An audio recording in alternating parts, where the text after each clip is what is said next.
Every night at 3:07 a.m., the same thing happened in that forgotten attic. The old landline lit up with one single word on the cracked display. Mom. Leah was officially an orphan.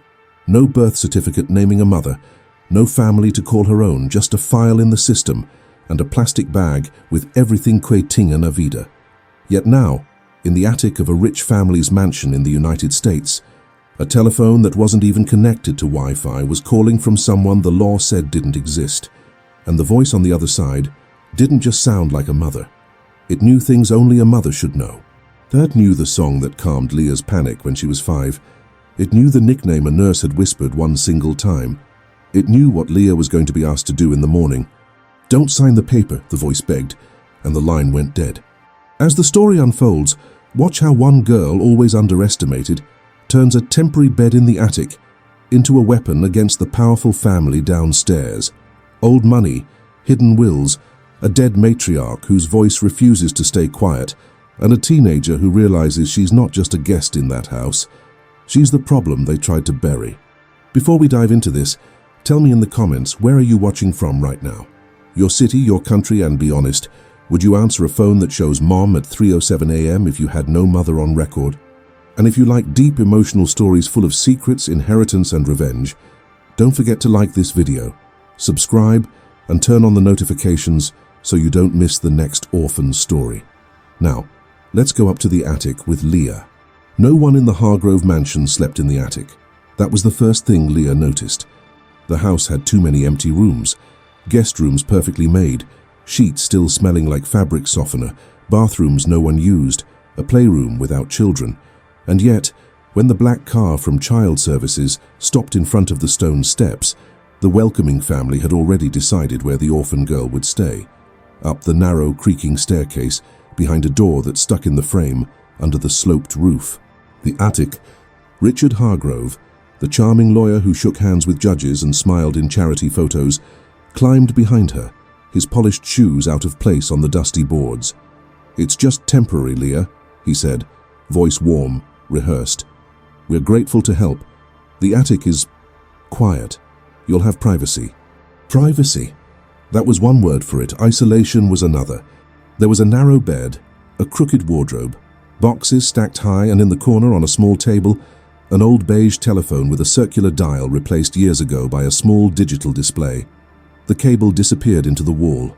No cordless base, no modern router blinking nearby. Leah put her bag on the bed and turned slowly, taking in the shadows. She'd learned long ago not to complain. Complaints got you labeled difficult, and difficult kids lost chances. This family was powerful. The social worker had whispered that, like a promise and a warning at the same time. If they like you, you're set until 18. Set like a piece of furniture. Downstairs she heard voices. A woman's gentle tone, Margaret, the wife she remembered. Another younger voice, maybe one of the adult children who no longer lived there. They sounded excited, tense, as if they were waiting for something, as if her arrival meant more than just charity. Leah opened the wardrobe. Nothing but a faint smell of cedar. The boxes, though, called to her. She lifted the lid of the closest one. Inside, old photo frames turned face down, as if the family had decided they didn't want to see those memories anymore. She turned one frame around. A woman looked back at her. Dark hair, calm eyes, a softness that felt strangely familiar. Next to her, a boy in a suit, younger, smiling hard. And at the bottom corner, almost lost in the photograph, a blurred shape of a baby's blanket. Someone had dug fingernails into the glass at the woman's face, leaving white scratches. Leah's chest tightened. She set the frame down quickly. A bell chimed twice. Dinner. At the long table downstairs, everything gleamed. Silverware, crystal glasses, perfect napkins. Richard sat at the head. Margaret smiled with practiced kindness. Beside her, their son Daniel scrolled his phone under the table. No one asked Leah much. Where she'd been before, how she felt, what she wanted. They talked about paperwork in the morning, just signatures, things to make her life easier. Leah nodded at all the right times, said, "Yes, sir, and thank you, ma'am." Inside, her mind stayed in the attic, in that box of flipped-over photos. That night, when the house finally went quiet and the last light in the hallway went out, Leah lay in the narrow bed staring at the low ceiling. The silence of big houses was different from the silence of shelters. It was heavy, stuffed with things unsaid. The only sound was the old wall clock, frozen at 3:06, until the phone on the little table clicked. The digital display, dead all day, brightened weakly. One word crawled across it, as if it hurt the machine to write it. Mom. Leah didn't move at first. She watched the display blink, every flash washing the attic in a sickly greenish light. The clock on the wall, the one stuck at 3:06 since she arrived, shifted with a dry mechanical jerk. The long hand moved 1 minute forward. 3:07. The phone rang. Not the cheerful tone of a modern ringtone. A deep metallic sound like something dragged out of a well. It rang once, twice, 3 times, each chime louder in the tight space. No one else in the house reacted. No footsteps on the stairs, no doors opening, just the ring and Leah's pulse. No one ever called her. Officially, she was a kid with no permanent address. Foster homes changed too fast. Numbers changed. Friendships never lasted long enough to survive transfers. So who would know this attic number? Who would know she was here? On the 4th ring, without fully deciding, her hand reached out. She picked up the receiver. Hello. Static rushed in, a soft hiss in her ear. For a second she thought that was all. Then a voice slid through the noise. Leah. Her whole body went cold. It wasn't just that the voice said her name. It was the way it said it. Like a lullaby, like the way someone would say a word they'd waited years to say again. You're finally here. Who is this? Leah whispered. She checked the door as if someone might be watching. How do you know my name? The voice smiled through the line. She could hear it. You used to be afraid of thunder, remember? The nurse in the clinic would hide you in the supply closet, second shelf from the bottom. You calmed down if she hummed that old tune. Do you still hum it? No one knew that. Not even the social workers. Leah had never told them. Her fingers tightened around the receiver.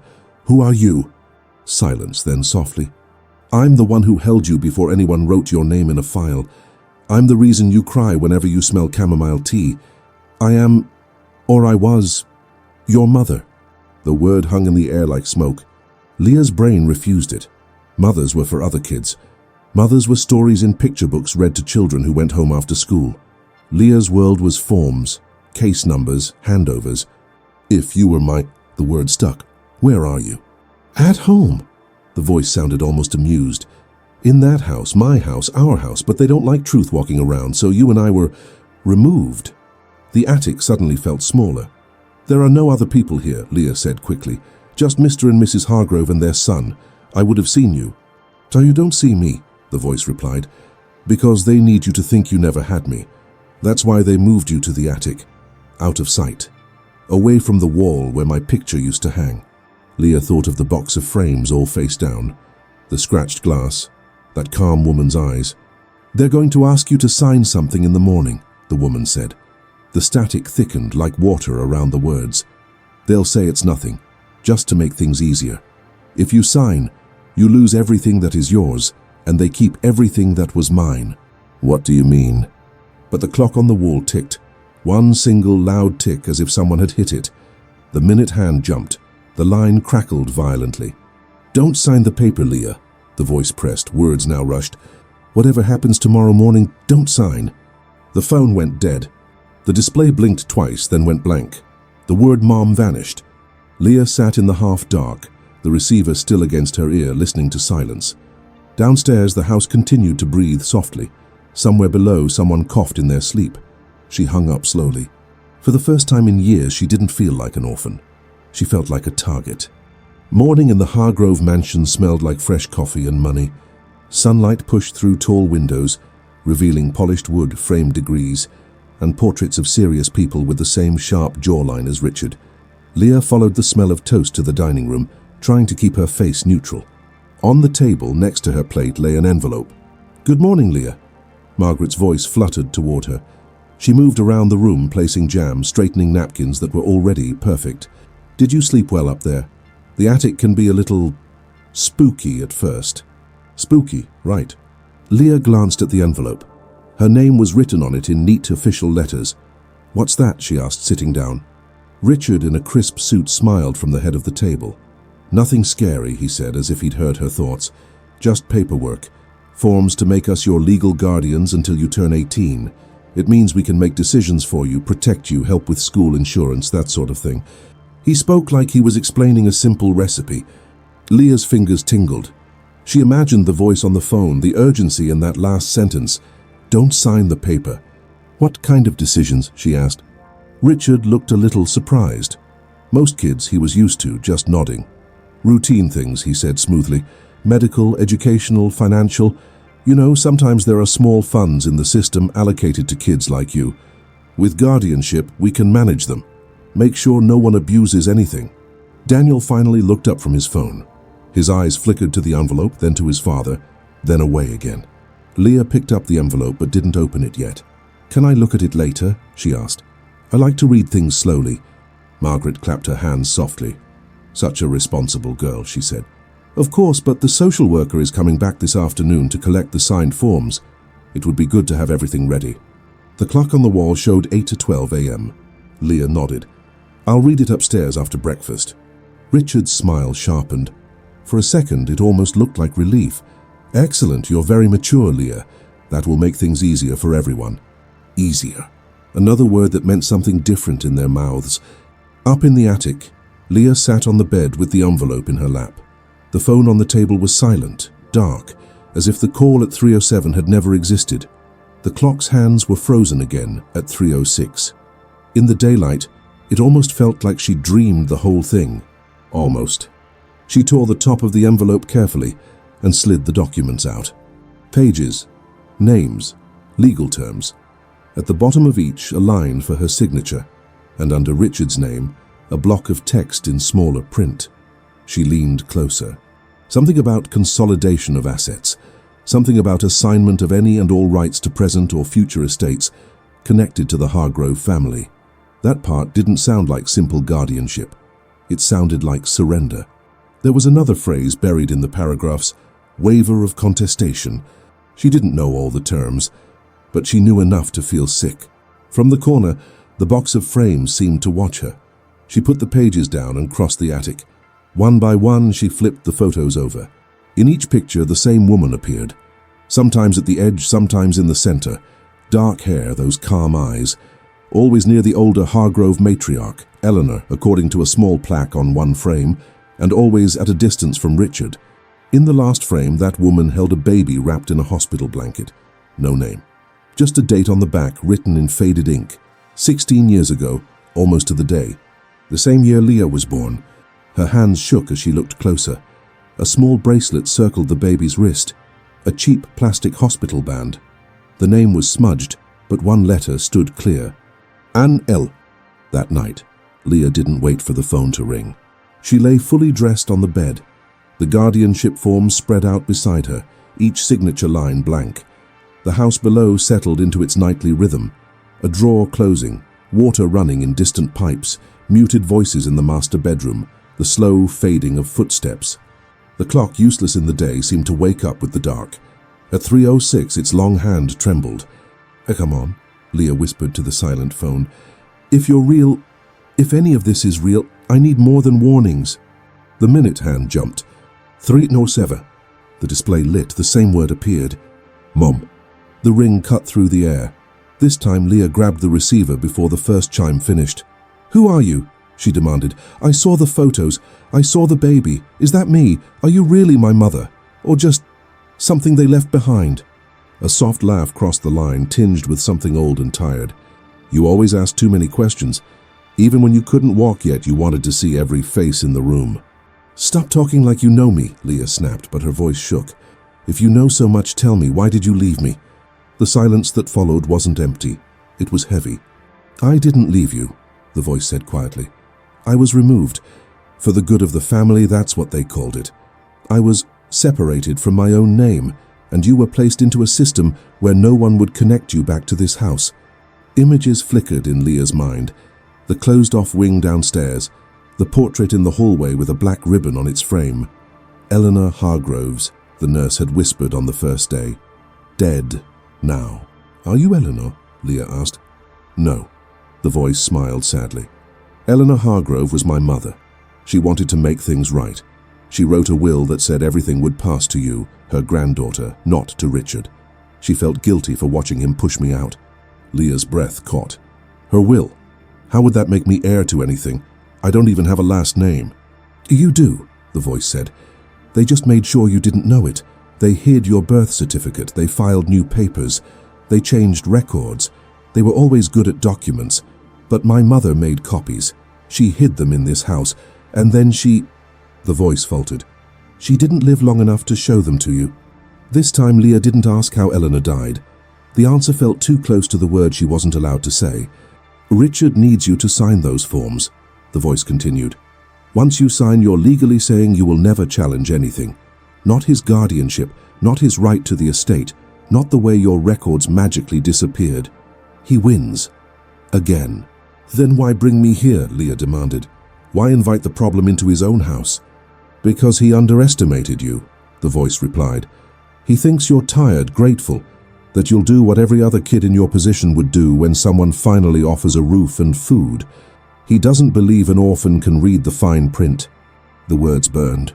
"So what do I do?" Leah whispered. "I can't just refuse. I'll be moved again." "You won't refuse," the voice said. "You'll delay. You'll ask questions. You'll force him to show his real face. And you'll find what my mother left for you, in the wall behind the old wardrobe, 3rd plank from the floor, 4th from the left. Pry it loose." Leah sat up slowly, eyes on the wardrobe. "Why 3:07, she asked suddenly. "Why always this time?" The voice hesitated. "That's the minute the machine stopped," it said softly. "The hospital clock on the wall, the day Eleanor's heart gave out. Someone turned off her monitors at 3:07 and my world went silent. Now it's the only minute the line opens." The attic felt colder. "Go," the voice urged, "before they wake up. And Leah—" "Yes?" "You're not just an orphan in someone else's story. You're the chapter they're most afraid of." The line went dead. With shaking hands, Leah put the receiver down and crossed the room to the wardrobe.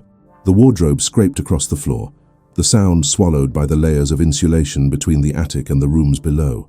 Leah's muscles burned, but she kept pushing until a thin band of lighter wood showed on the wall where the wardrobe had stood untouched for years. 3rd plank from the floor, 4th from the left. Up close she saw it. A small crack, slightly darker than the others, where something had once pried the board open and then closed it again. Her fingers searched the edges until a splinter dug into her skin. She hissed but didn't stop. Slowly the plank loosened and tilted forward. Behind it, in the dust and darkness, sat a metal box the size of a shoebox, wrapped in a faded scarf. Her heart hammered as she pulled it out. The box wasn't locked. The latch clicked open easily, as if someone had always intended for it to be opened from this side. Inside there were 3 things. A folded document stamped with legal seals, a small voice recorder, old but intact, and a plastic hospital bracelet. Leah picked up the bracelet first. The cheap plastic had yellowed, but the printed letters were still there. She read them slowly, lips moving. "Leah Eleanor H. H for Hargrove." She pressed the bracelet to her chest for a moment, eyes stinging.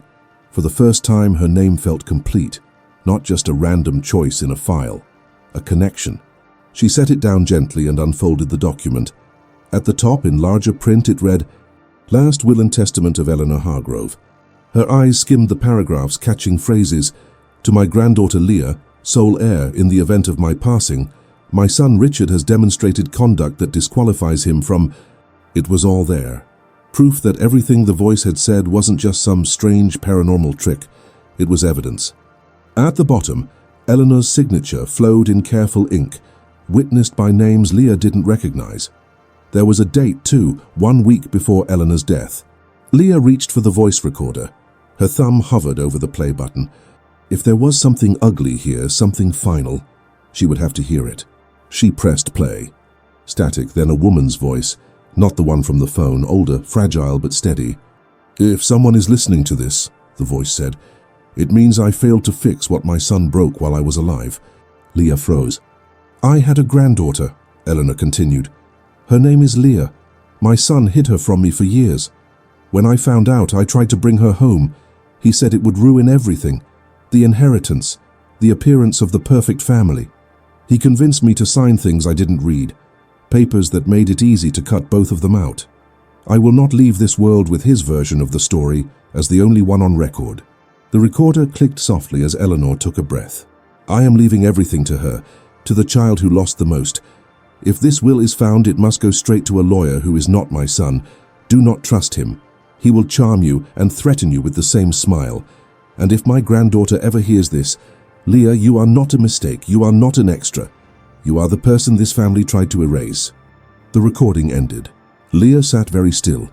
The attic, the dust, the weight of the house above and below, it all pressed in on her. She looked at the will, at the bracelet, at the closed box. Downstairs, the floor creaked. Someone was awake. She knew in that moment that simply running away wasn't an option. If she vanished, Richard would still win. The will would disappear. Her mother's voice would fade forever into the wires. She needed a plan, not the kind they expected from a scared teenager, but the kind that used everything they underestimated about her. She placed the will and the recorder in her backpack. Carefully, she slid the hospital bracelet onto her wrist, alongside the cheap elastic bands she always wore.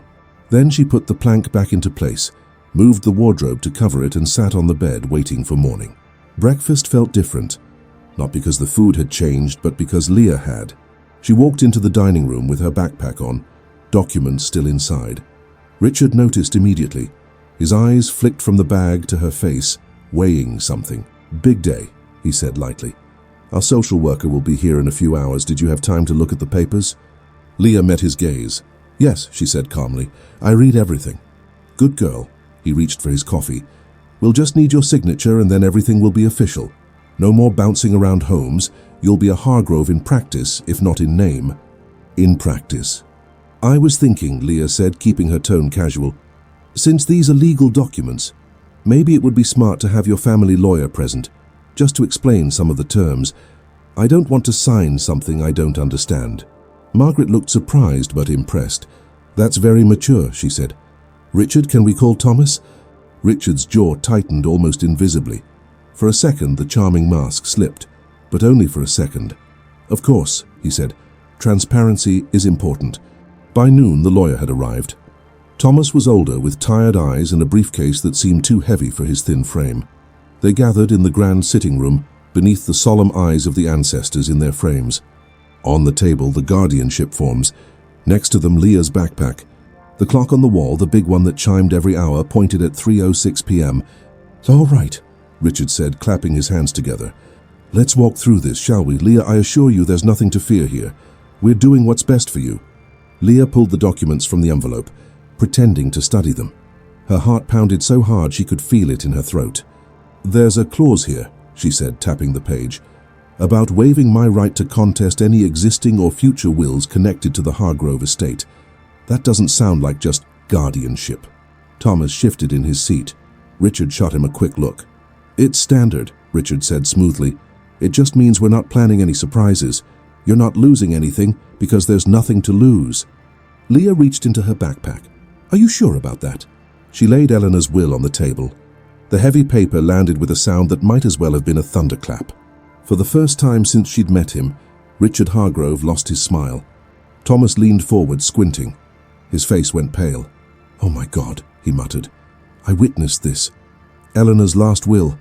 Richard, you told me it was destroyed, that she changed it." Margaret's hand flew to her mouth. "Richard." Leah didn't look away. "You told everyone I had nothing," she said quietly, "that I was just a girl you were helping. But according to this, I'm the one who was supposed to have everything. The house, the company, the name. You tried to erase me." The clock chimed once, 3:07 p.m. At that exact moment, the old telephone in Leah's backpack, yes, she had disconnected it in the night, wrapped the cord, and brought it with her like a secret weapon, lit up. The display cracked and old flashed one word again. "Mom." The lawyer stared. Margaret whispered a prayer. Daniel, who had pretended not to care about anything, stood frozen near the wall. The phone started to ring. Leah placed it gently on the table and hit the speaker button. "Maybe she should explain it," she said. Static filled the room, and then Eleanor's voice from the recording spilled out. The confession, the regret, the clear statement that her granddaughter Leah was her chosen heir, her warning about her son. With each word, Richard seemed to shrink. When the recording ended, the room was silent. Thomas cleared his throat. "If this goes to court," he said slowly, "the original will, my testimony, and this audio, it will be devastating. Not just financially. Your reputation, your license, Richard. Accusations, investigations, public scandal. They all hovered in the air, unspoken but very real. Leah looked at Richard. You were right about one thing, she said. Signing something without reading can ruin a life. You almost ruined mine before it started. Richard's eyes hardened. What do you want? He asked, voice low. I want what's mine, Leah replied. The legal recognition of Eleanor's will. My name restored on my records, and I want every document you filed to erase me brought into the light. He opened his mouth to argue, then closed it. Against the will, the recording, the lawyer, and the phone ringing at exactly 3:07, he was out of weapons. Slowly, he nodded. They began drafting an agreement right there, the first of many documents that would rebuild the truth. This time, the paper didn't steal anything from Leah. It returned pieces. Hours later, when the last signature was made, the old phone finally went dark.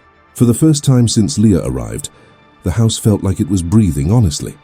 In the end, Leah didn't stay in the Hargrove mansion. Legally, it belonged to her now. The companies, the investments, the heavy, complicated world of an old family's wealth slowly shifted in her direction as the courts processed Eleanor's will and the truth behind Richard's actions. But Leah had no interest in sleeping peacefully in the same rooms where her existence had been treated like a problem to be deleted. Instead, she turned the attic into something else.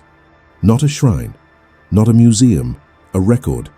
Lawyers, social workers, law students, people who worked in the same system that had passed her around for years, came to see the place where an invisible girl proved that reading the fine print could change an entire legacy. On one wall, framed under glass, hung the hospital bracelet with her complete name. On another, a printed transcript of Eleanor's will. She didn't create a charity or a foundation with her face on it. That would have been the easy, expected move, the cliché. Instead, she quietly funded legal teams that specialized in finding kids whose paperwork didn't match their reality. Children signed away by people who counted on them not asking questions. Every night at 3:07, Leah's phone, her new one, sleek and modern, stayed on her bedside table. It never lit up with Mom again. The attic's old landline was disconnected for good, its work done. But sometimes when the house was very quiet and the wind moved just right through the rafters, Leah thought she heard a faint, satisfied sigh in the wires. Now it's your turn. What would you have done in Leah's place? Would you have signed the papers, exposed the family, walked away? Tell me your thoughts in the comments and let me know which part of her journey hit you the hardest. If this story kept you watching until the end, don't forget to like the video, subscribe to the channel, and turn on the notifications so you're here for the next orphan story. Because in this house of stories, the ones nobody wanted to keep are the ones that change everything.